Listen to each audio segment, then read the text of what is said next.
North of 49, a guide to the rest of your life.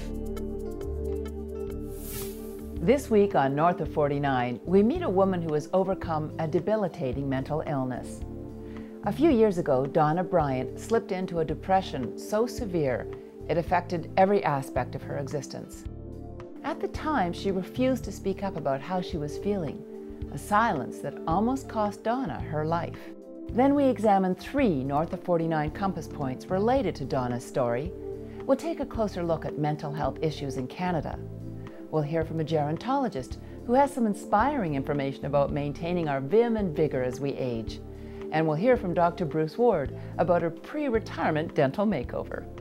Calling this meeting to order at 8:05, BC Mental Health Foundation. 3 years ago, Donna Bryant started fundraising for the new mental health building at BC Children's Hospital. The volunteer work opened her eyes to a host of illnesses that are often overlooked. All of a sudden I began to see how pervasive and hear how pervasive mental health issues are. I mean, there was schizophrenia, and there was anorexia, and there was depression, and there was bipolar, and there were crimes, and there were victims, and there were all these, and there was the litany of the downtown east side, and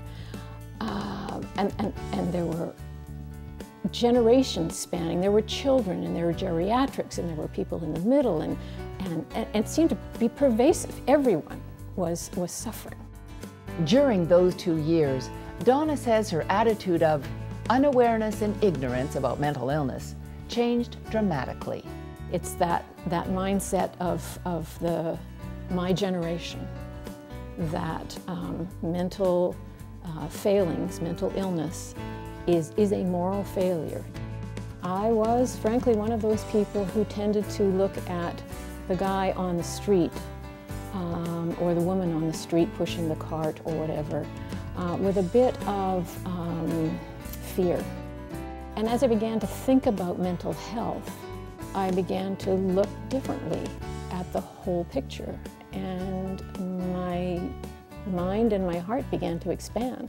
When the fundraising campaign for Children's Hospital came to an end, Donna was offered a new position as chair of the BC Mental Health Foundation. She jumped at the opportunity.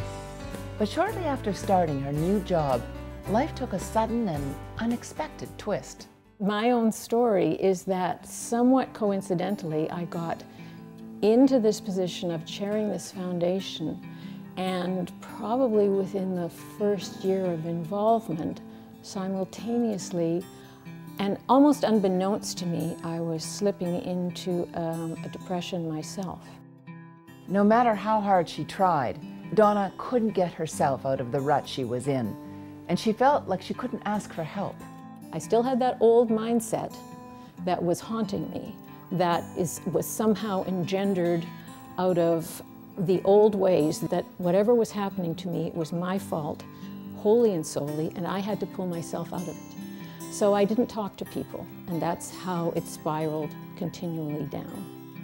Donna eventually tried to take her own life, and that's when others intervened.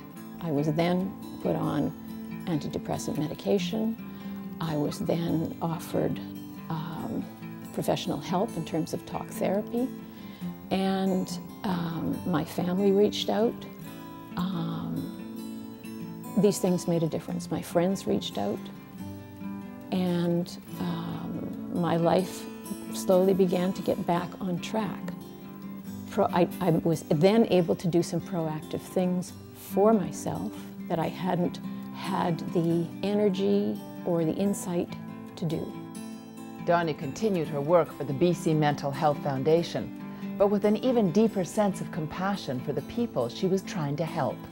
It's one thing to talk about it, it's another thing to have lived through it, and I feel like I have so much more empathy for people who are going through mental anguish, because I know what it's like.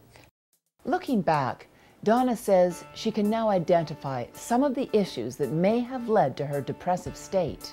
There are a few elements, I would say, and midlife for sure. There was probably some hormonal mix regarding menopause. I had devoted my life to raising children. I have 4 children. And at a particular moment in time, suddenly, they had all left. They'd all flown the coop. And I found myself kind of at odds and sods, without purpose, without a routine, without all of the things that gave meaning to my life. My husband retired. That changed the dynamic of my daily routine significantly. Having spiraled to the lowest point in her life and having made it back to where she is today, Donna is a prime example that mental illness can be overcome. A big part of what is essential in helping people is that we have to be brave enough to speak up about our stories. Every time I speak personally to somebody, it's amazing the openness with which they respond. There is so much connectivity and so much need, and the world will be a better place if we are open and honest about it. It's literally giving us freedom, and that's where the stigma associated with mental illness will be erased. North of 49, a guide to the rest of your life.